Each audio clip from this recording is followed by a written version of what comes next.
Hello and welcome to this podcast.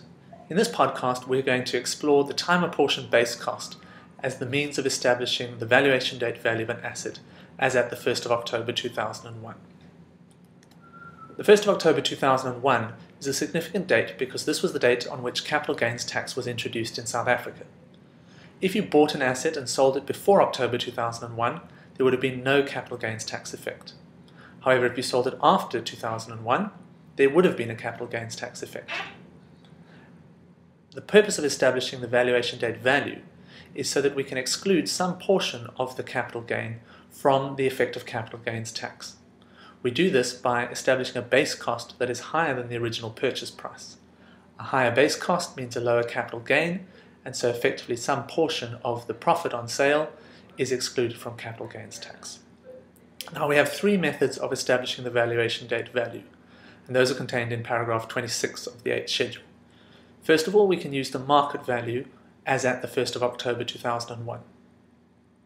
The problem with that is we would have had to have that asset valued as at the 1st of October 2001.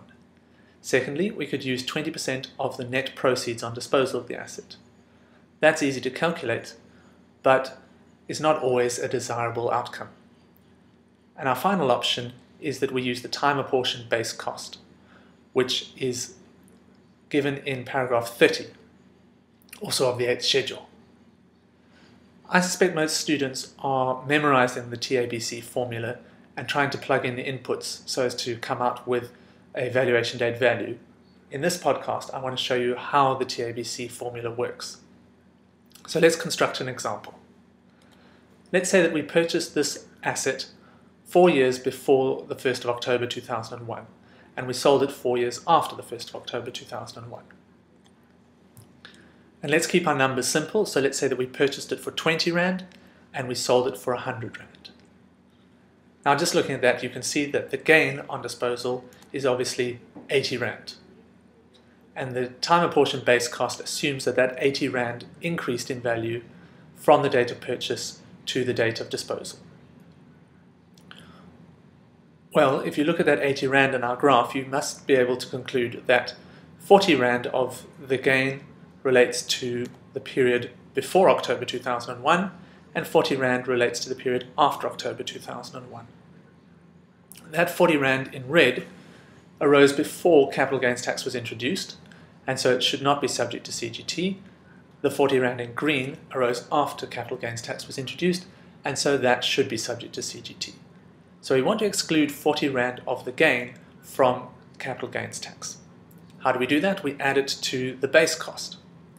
So we take proceeds of 100 and we subtract base cost of 60, which is the original purchase price of 20, plus the 40 Rand increase in value that arose before October 2001. And that gives us a capital gain of 40 Rand. That's the gain that arose after October 2001, and so that should be subject to CGT. If we wanted to write our base cost in a formula, we would say the base cost is 20 Rand plus half of the gain.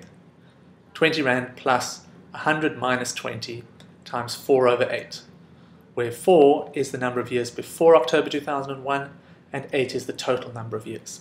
And that obviously gives us our base cost of 60. Now, that's easy enough to see using these simple numbers, but actually what we've done is we've derived the time apportioned base cost formula, where y equals b plus p minus b times n over t plus n. B is the original purchase price of the asset, or in fact any costs incurred before October 2001. P minus b is the total gain when we disposed of the asset. N is the number of years before October 2001 for which we've held this asset, and T is the number of years after October 2001 up until the date of disposal. So that's the time apportioned base cost formula, and all it's doing is adding some portion of the total gain to the original purchase price in order to increase the base cost and therefore exclude some portion of the gain from capital gains tax. I hope that's been helpful, and I would suggest that you also have a look at the next podcast where we examine the modified time apportioned base cost formula. Thanks for watching.